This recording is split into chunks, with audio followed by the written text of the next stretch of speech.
ครับตักใต้สบายดีพี่น้องเอ้ยผ่าลงฝนตกอะไรเห็นงาน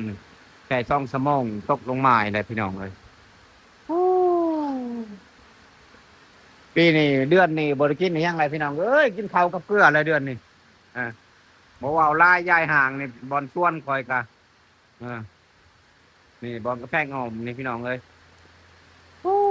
ผ่าลงฝนตกบว่ากันพี่น้องเอ้ยยามผ่ายามฝน ถึงเวลาฝนตกก็ตกไฟบ่ลาฝนบ่ตกก็บ่ตกพี่น้องเอ้ย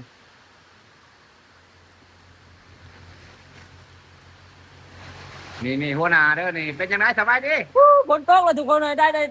ชั่วโมงเดียวมื้อนี้เฮ็ดงานนี่ความรู้สึกเป็นจังไดก็กินข้าวจำเกลือแท้เดือนนี้แน่นอนเนาะแน่นอน จำเพื่อกันจำเพื่อตามนั้นหากินหน่อไม้เนาะนะน้องใหม่น้องนั่นบางอึงเฝ้าคนกำลังเฮ็ดไอ้เป้โหพี่น้องอ้าวบ่เว้าลายใจห่างพี่น้องก็เพียงจบเพียงชำนี่